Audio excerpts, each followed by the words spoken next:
Next article heading is dispersion.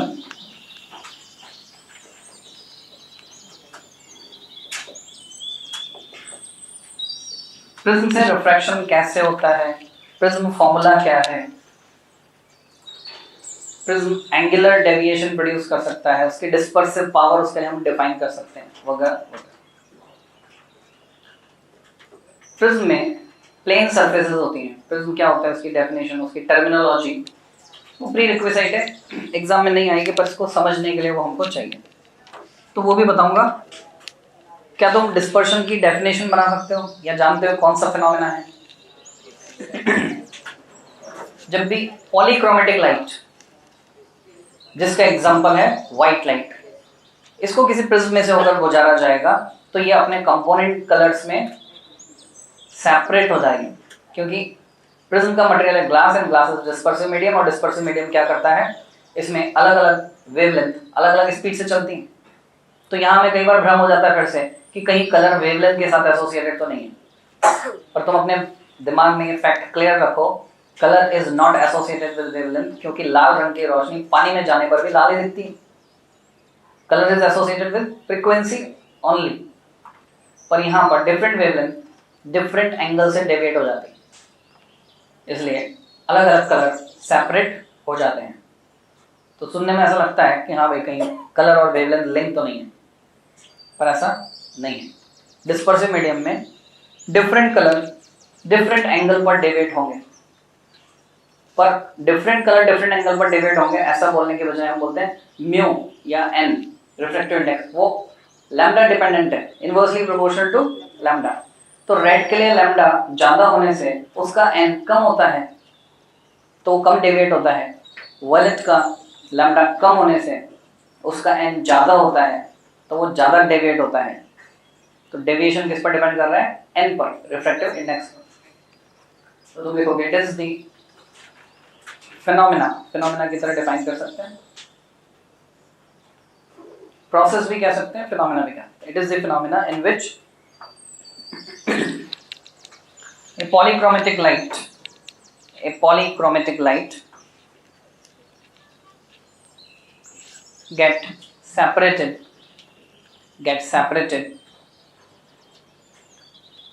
into its constituent colors,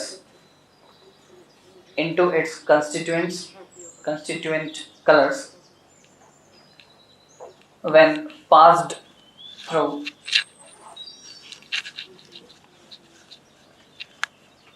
some dispersive medium,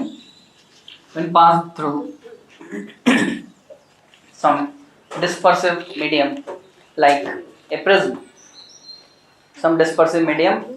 a prism, जैसे कि prism को underline कर दो, dash लगा दो। प्रिज्म की टर्मिनोलॉजी हम स्टडी कर लेते हैं। जनरली प्रिज्म जो है 5 सरफेसेस से घिरा होता है। जो प्रिज्म हम यूज करने वाले लैब में वो 5 सरफेसेस से घिरा होता है, पर प्रिज्म की जो डेफिनेशन है उसके हिसाब से अगर ऐसी कोई ग्लास स्लैब है वो भी प्रिज्म कह सकते हैं उसको भी, क्योंकि ये भी प्रिज्मेटिक एक्शन देगी। कोई मोटा लेंस है वो भी प्रिज्मेटिक एक्शन यानी प्रिज्म की तरह क्या करेगा, पॉलीक्रोमेटिक लाइट को सेपरेट कर देगा, तो उसको भी हम प्रिज्म कह सकते हैं, प्रिज्मेटिक एक्शन दे रहा है। तो प्रिज्म होने के लिए या डिस्पर्स करने के लिए जो कंडीशन है, बेसिक कंडीशन वो ये है, there must be 2 surfaces which should be non parallel, which must be non parallel. 2 non parallel transparent surfaces होने चाहिए जिनके बीच में कोई ट्रांसपेरेंट मीडियम बाउंड है। एक तो वो जिस पर लाइट आकर गिर रही है, दूसरी वो जिससे लाइट निकल रही है। तुम्हारा प्लास्टिक का स्केल वो भी प्रिज्मेटिक एक्शन देता है। छोटी क्लास में जहाँ धूप आती थी तो तुम स्केल से स्पेक्ट्रम बना के खेल देते हैं। इवन प्लास्टिक वाला पेन वो भी स्पेक्ट्रम बना देता है कॉपी पे, लाइट आकर गिरे सनलाइट तो वैसे ही ग्लास प्लेट नहीं, स्लैब प्लेट प्रिज्मेटिक एक्शन नहीं देगी, जो पतली है वो नहीं देगी, जो मोटी है। तो उसमें 2 फेसेस हैं जो नॉन पैरेलल हैं, top face, side face. Light यहाँ से गिर के यहाँ से निकलेगी तो डिस्पर्स हो जाएगी। तो हमें जो प्रिज्म काम में लेना है, फिजिक्स लैब में एक प्रैक्टिकल है, तुम्हें इक्विलैटरल ट्रायंगुलर प्रिज्म यूज करना है। इक्विलैटरल ट्रायंगुलर प्रिज्म, इससे पहले टीआईआर में हमने पॉवर प्रिज्म की बात की थी। प्रिज्म में दो सरफेसेस हमारे काम के, एक जिस पर लाइट आकर इंसिडेंट है, दूसरे जिससे लाइट बाहर निकल रही है। इनको बोलते हैं रिफ्रैक्टिंग सरफेसेस। प्रिज्म बनाने का तरीका क्या है, एक ट्रायंगल बनाओ, एक और ट्रायंगल बनाओ और कॉर्नर्स को ज्वाइन कर दो, बना दो, ये बन गया प्रिज्म। इन दोनों रिफ्रैक्टिंग सरफेसेस की जो एजेस है, किनारे, उनको बोलते हैं रिफ्रैक्टिंग एजेस, और उनके बीच का एंगल कहलाता है prism angle.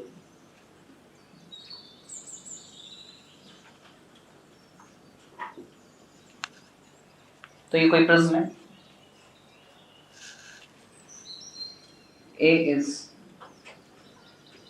prism angle or refracting angle of prism।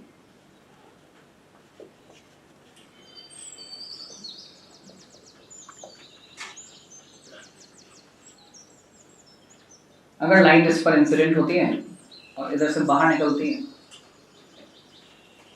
तो AEFB एंड ACDE, इनको बोलेंगे रिफ्रैक्टिंग सरफेसेस।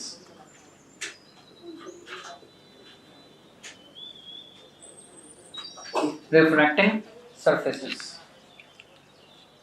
और AB और AC कहलाएंगी, AB and AC refracting edges.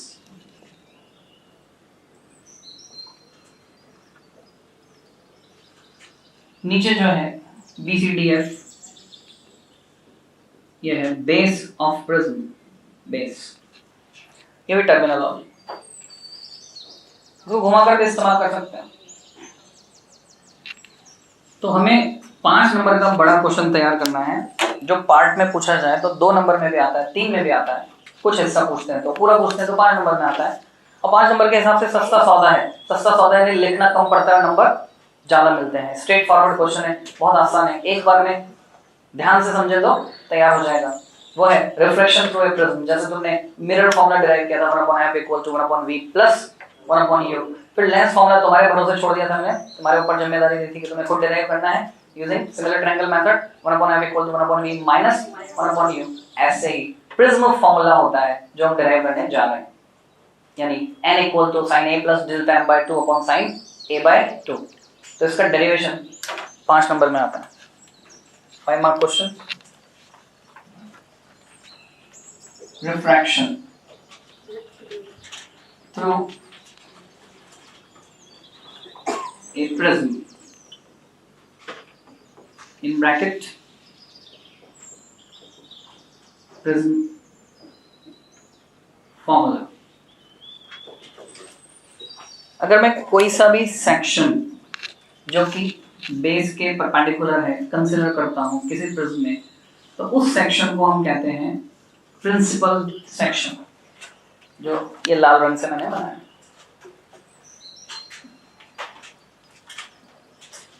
ऐसे ही एक प्रिंसिपल एज भी होती है यहाँ पर। प्रिंसिपल एज कौन सी है? AE। AE इज प्रिंसिपल, मुख्य एज।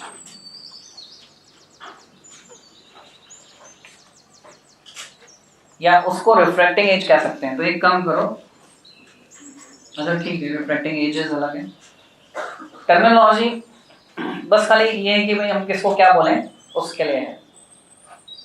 तो रिफ्रैक्टिंग एज भी कह सकते हैं इसको, प्रिंसिपल एज को। अलग अलग जगह अलग अलग नाम मिलते हैं, कौन क्या कहेगा वो अपनी मर्जी भी है, पर हम उसको पहले से डिफाइन कर देते हैं। EDG refracting edge, AE। जहां पर रिफ्रैक्टिंग सरफेसेस आकर मिलती हैं उसको बोलते हैं रिफ्रैक्टिंग एज। तो उसके हिसाब से फिर इसकी जरूरत नहीं होगी, दिस बिकम मीनिंगलेस, उसको एक लाइन से काट दो। वापस लौटते हैं, ये डेरिवेशन हमें करना है। कंसिडरिंग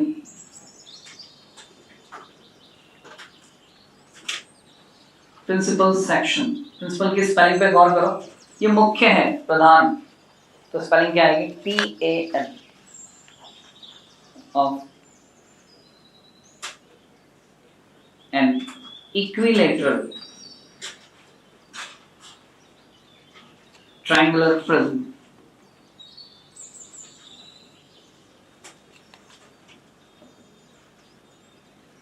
ये ऑप्शनल है, जरूरी नहीं। As show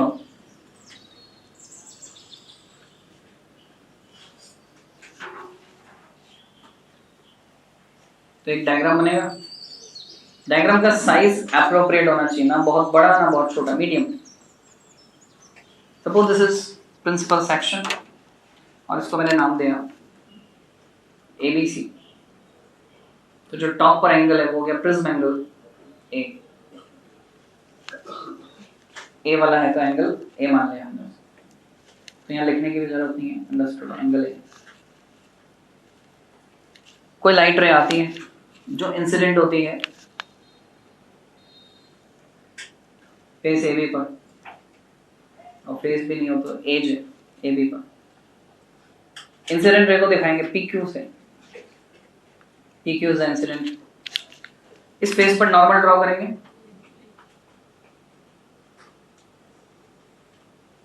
N1, angle of incidence I। रे बैंड होगी, रे टू डेंसर मीडियम जा रही है टुवर्ड्स नॉर्मल, तो रे बैंड हुई। एक स्पेशल सिचुएशन, स्पेशल कंडीशन जिसको बोलते हैं कंडीशन ऑफ मिनिमम डेविएशन, क्योंकि उसी स्पेशल कंडीशन में हमें इसको पढ़ना है। रे जो है after refraction it become parallel to base BC, इसके पैरेलल हो जाती है। तो दिस पॉइंट इज R। यहाँ फिर से एक नॉर्मल खींचता हूं मैं। दोनों नॉर्मल जिस पॉइंट पर इंटरसेक्ट करते हैं उसको हम लिखते हैं point D, and this angle is suppose theta. रे फिर से रिफ्रैक्ट होगी और आपकी बार नॉर्मल से दूर हटेगी, तो नॉर्मल से दूर हटी रे इस तरह से जाएगी। RS इज द इमर्जेंट रे, PQ RS is the emergent रे। अगर ये प्रिज्म नहीं होता तो ये रे PQ सीधी चली गई होती स्ट्रेट पाथ PQT पर। प्रिज्म ने क्या किया, इसको बेंड कर दिया, पाथ RS पर भेज दिया। तो कितने एंगल से बेंड कर दिया वो पता करने के लिए मैं RS को पीछे की तरफ बढ़ाता हूं, और ये जो एंगल बना है यहाँ पर, इस पॉइंट को मैं E मार्क करता हूं, एंगल TER या TES, इसको मैं लिख सकता हूं डेल्टा, एंगल ऑफ डेविएशन। रे सीधी जा रही थी, प्रिज्म ने मोड़ कर इधर भेज दिया, जितने एंगल से घुमा दिया दैट इज एंगल डेल्टा। ये एंगल ऑफ इंसिडेंस I है, तो ये एंगल ऑफ रिफ्लेक्शन R। इसको मैं R1 लिखता हूं क्योंकि दूसरी जगह एक बार और रिफ्रैक्शन यहाँ पे हो रहा है दूसरे फेस पर। अगर मैं प्रिंसिपल ऑफ रिवर्सिबिलिटी लगाता हूँ या मिरर लगा देता हूँ 90 डिग्री पर, तो ये इंसिडेंट रे हो जाएगी और ये हो जाएगा एंगल ऑफ रिफ्रैक्शन, जिसको मैं R2 से दिखा रहा हूँ। और एट प्रेजेंट नॉर्मल के साथ बनने वाला ये एंगल ऑफ इमर्जेंस है, E से दिखा सकते हैं। तो बेसिक टर्मिनोलॉजी है जो अभी तक हमने यूज किया था, PQRS वही यूज कर रहे हैं, I है, R है, E है, सब कुछ वही है। डायग्राम पूरा बन गया है। यहाँ पर बचा हुआ एंगल कितना होगा तुम बता सकते हो? पूरा I होगा तो I माइनस R1, ऐसे इधर वाला बचा हुआ एंगल E माइनस R2। इसके बेसिस पर हम पूरा डेरिवेशन कर सकते हैं, छोटा सा डेरिवेशन है।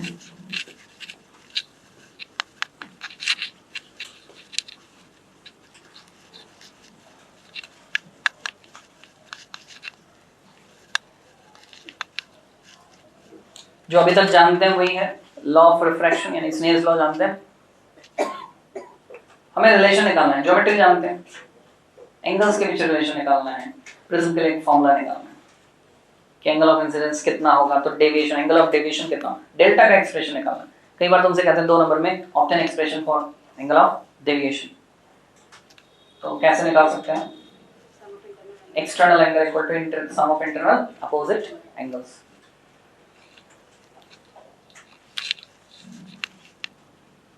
in figure shown।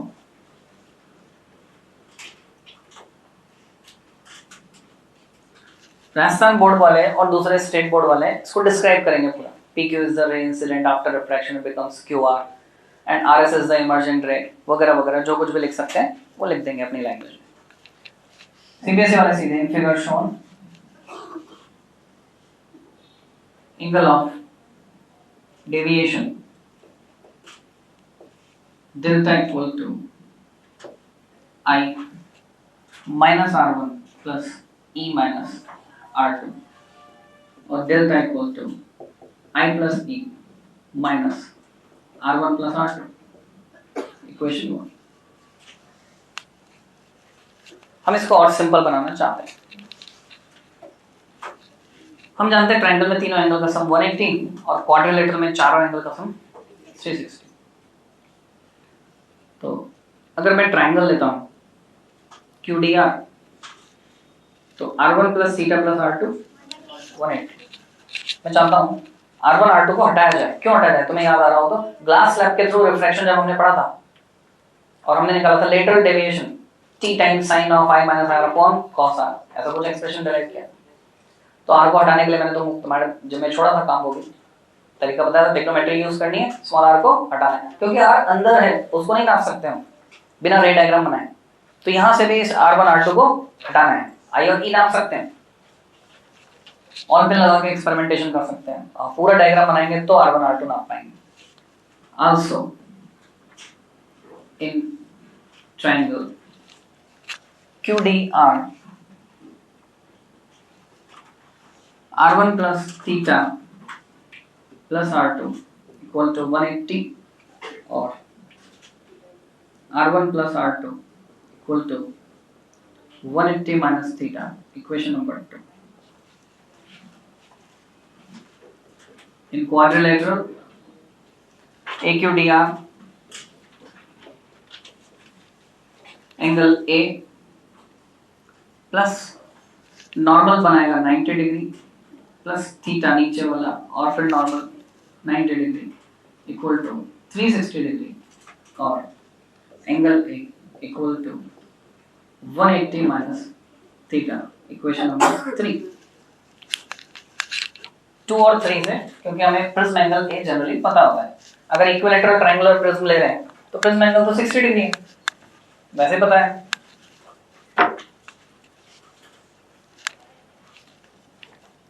तो तुम लिख सकते हो using equation 2 and 3 angle A equal to R1 plus R2, equation number 4 को यूज करें 1 में, this from equation 1 and 4 delta का एक्सप्रेशन हमें मिल जाता है I plus E minus A, equation number 5। 2 number में खाली जब डेल्टा का एक्सप्रेशन निकालना है तो ये आ गया, यही डेरिवेशन एंड हो जाता है। 2 नंबर में इतना लिखना होगा। 3 नंबर में आता है तो साथ में बोलते हैं कि ग्राफ बनाकर बताओ एंगल ऑफ इंसिडेंस के साथ एंगल ऑफ डेविएशन कैसे बदल रहा है। तो ग्राफ बना देते हैं, सब heading variation of angle of deviation with angle of incidence। हम एक्सपेरिमेंटेशन भी कर सकते हैं, लेजर लाइट लेकर भी कर सकते हैं। यहां से लाइट डाली और इसको घुमाएं तो इधर जो लाइट निकल के जा रही है उसका पाथ चेंज हो गया। ये एक्सपेरिमेंट पहले स्पेक्ट्रोमीटर पे किया जाता था, एक इंस्ट्रूमेंट होता है स्पेक्ट्रोमीटर, लैब में मंगा रखा हमने है हमारे पास। तुम्हारे 12th के सिलेबस से हट गया है, पहले हुआ करता था 12th में, 2002 से पहले होता था। तो स्पेक्ट्रोमीटर में हम देखते थे प्रिज्म के थ्रू आने वाली लाइट को और स्पेक्ट्रोमीटर घुमाते थे या लाइट सोर्स को घुमाते थे, एंगल चेंज होता था। तो लाइट एक जगह रुकती थी थोड़ी सी देर, यानी इसको मैं घुमाऊंगा तो यहाँ पर भी मूव करेगी, एक किनारे पे जाकर रुकेगी, फिर वापस आ जाएगी। जहां रुकती थी वो होता था एंगल ऑफ मिनिमम डेविएशन। वो एक स्पेशल सिचुएशन जिसमें हमने डायग्राम बनाया, उस टाइम पर होता क्या था, QR जो रे है वो बेस BC के पैरेलल हो जाएगी और अगर ये पैरेलल हो जाएगी तो I और E बराबर हो जाएंगे और I और E बराबर हो जाएंगे तो R1 भी R2 के बराबर हो जाएगा। तो ग्राफिकली हम इसे ऑब्टेन करते हैं। एक्स एक्सिस पर angle of incidence I, Y axis पर angle of deviation delta. Theoretical curve इस तरह का है, प्रैक्टिकल भी इससे मिलता जुलता है। Look like this. पर्टिकुलर कोई सा भी एंगल ऑफ डेविएशन तुम चूज करो तो उसके कोरस्पॉन्डिंग दो एंगल ऑफ इंसिडेंस की वैल्यूज मिलती हैं, दो वैल्यूज मिलती हैं आई की। तो इनमें से एक वैल्यू अगर आई के कोरस्पॉन्डिंग है तो दूसरी ई के कोरस्पॉन्डिंग, सिमेट्री है। जब आई और ई डिफरेंट है पर पर्टिकुलर एक वैल्यू के लिए जिसे हम मार्क करते हैं ग्राफ पर और इसको बोलते हैं डेल्टा सबस्क्रिप्ट एम, या फिर कई बार कैपिटल डी सबस्क्रिप्ट एम, इससे भी दिखाना है और कई बार कैपिटल डी से दिखाना है। तुम्हें किससे दिखाना है? जिससे क्वेश्चन में दिखा रखा है। क्वेश्चन में अगर शो कर रखा है तो तुम्हें वही सिंबल यूज करना है, नहीं दिखा रखा तो तुम्हारी मर्जी, किसी से भी दिखाओ। इसके कोरस्पॉन्डिंग आई बिकम ई, दोनों बराबर हो गए, एक ही वैल्यू। तुम्हें याद दिलाऊं, अगर तुमने कंपाउंड पेंडुलम पढ़ रखा हो तो ऐसा एक ग्राफ बनाया था, ऐसा कुछ ग्राफ बनता है, सेंटर ऑफ मास से लटका देते हैं दो टाइम पीरियड कंपाउंड पेंडुलम का, इंफिनिट बार पेंडुलम, अगर पढ़ाया हो तुम्हारे टीचर ने मेन क्लास में 11th क्लास में, तो वहां से भी इस ग्राफ से बहुत सारी डिटेल्स हमको मिलती थी। यहाँ भी इस ग्राफ से डिटेल मिल रही है हमको। ग्राफ बन चुका है, डिस्क्राइब करेंगे तो तुम लैंग्वेज में लिख सकते हो। With increase in angle of incidence, with increase in I, delta decreases first. With increase in I, delta decreases first, attains minimum value, delta subscript m, bracket में bracket start, angle of minimum deviation attains AINS attains minimum value, delta subscript m, bracket में angle of minimum deviation, bracket close, and then start increasing,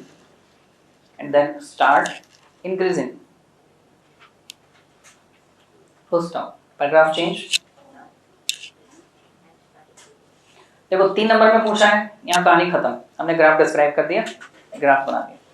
5 number में आता है तो बोलते prism formula, या तुमसे कहते हैं डिफरेंट वर्ड्स भी यूज करते हैं, बोलते हैं find expression for refractive index of the prism. अब तुम्हें समझना है कि refractive index of the prism n अगर तुम निकाल रहे हो तो वही तो प्रिज्म फॉर्मूला है, n = sin a plus delta m by 2 upon sin a/2, वही तो आना है, किसी भी तरह से पूछ सकते हैं। तो कहानी आगे बढ़ेगी अगले 2 नंबर के लिए। तो पैराग्राफ चेंज करके तुम लिखोगे in condition of minimum deviation, comma when delta equal to delta m,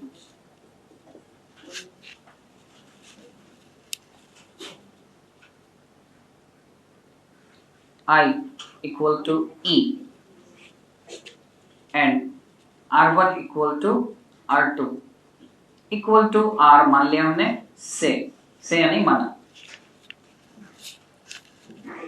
and रे passes, कौन सी रे? QR की बात कर रहे हैं, पैरेलल टू बेस BC के पैरेलल जाएगी। ये वैल्यूज उठाकर हम रख देते हैं इक्वेशन 4 में और फिर 5 में। तो पहले तो 4 में रखते हैं, using above values in equation 4 and 5।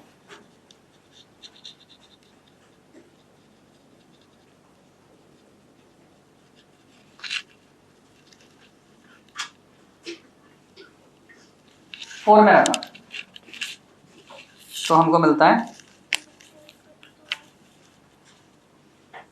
R equal to a/2, this is equation number, equation A कर देता हूँ, छोटा है, नोटेशन चेंज कर देता हूँ। और अगर 5 में रखा तो डेल्टा की जगह रखना होगा डेल्टा m, ये हो जाएगा। E को भी मैंने I लिख दिया, और ऑब्जेक्टिव हमारा ये है कि हम आई निकालना चाहते हैं, रिफ्रैक्टिव इंडेक्स निकालना चाहते होता है sine I by sine R, और I equal to A plus delta M by 2, और इसको मार्क कर दिया equation B, equation A equation B. तुम वहां नहीं मार्क करोगे, तुम्हें कंटिन्यूएशन में चलाना है। तुमने वो लैंग्वेज लिखी, फिर उसके बाद ये आएगा, इक्वेशन नंबर ए आ जाएगी, इक्वेशन ए आ जाएगी, इक्वेशन बी आ जाएगी। But from Snell's law,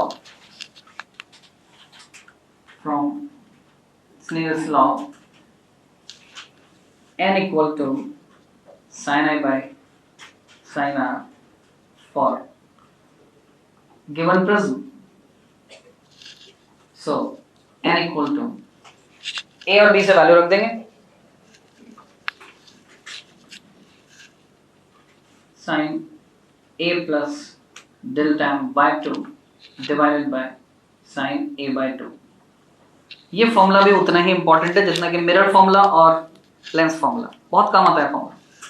prism के ऑलमोस्ट सभी क्वेश्चन में हमें जरूरत पड़ती है।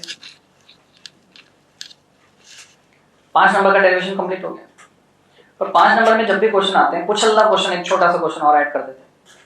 जैसे इसमें 2 पुछल्ले क्वेश्चन है, दोनों पुछल्ले क्वेश्चन में बता देता हूँ तुमको कहते हैं कि प्रिज्म को पानी में डाल दिया, will angle of deviation increases decreases remain same।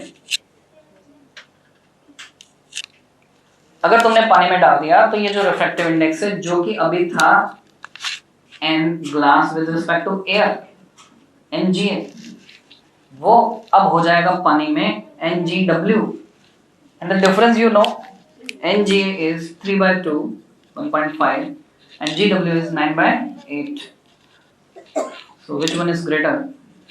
Density का डिफरेंस, ऑप्टिकल डेंसिटी का डिफरेंस कम हुआ तो कम हो गया, और अगर रिफ्रैक्टिव इंडेक्स कम हो गया तो क्या ए चेंज हो रहा है? वो तो फिक्स है, प्रिज्म बन चुका है, तो कौन चेंज हो रहा है? So it will decrease, change नहीं, चेंज के नंबर नहीं मिलेंगे। तुम्हें पता है एन का क्या हुआ है, एन घट गया, तो स्टार मार्क करके स्टेटमेंट लिखोगे, इफ प्रिज्म इज इमर्स्ड, डुबो दिया, IMMERSED, immersed in water, prism is immersed in water, then angle of minimum deviation delta m dash, fill in the blank, check करो तुम्हारी अवेयरनेस यहाँ पे हो कि नहीं, डिक्रीजेस। दूसरा जो क्वेश्चन आता है उनसे पूछते हैं, अगर ये स्मॉल एंगल्ड प्रिज्म है तो उसके लिए एंगल ऑफ डेविएशन का एक्सप्रेशन निकालो। तो जैसे ये स्मॉल एंगल होगा, सारे एंगल स्मॉल हो जाएंगे, तो साइन हटा देंगे, थीटा रह जाएगा, तो स्टार मार्क करके लिखोगे, for small angled prism, for small angled prism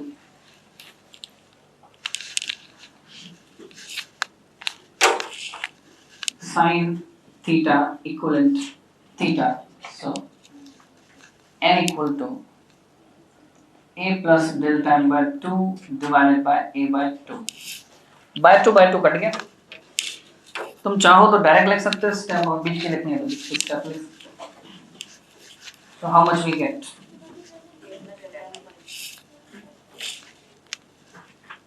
delta m पर अब कोई फर्क नहीं पड़ रहा, डेल्टा m जो है वास्तव में डेल्टा ही कहलाएगा, हर सिचुएशन में बराबर होगा, फिक्स हो गया वो। तो कितना लिखूं, a टाइम्स n माइनस 1,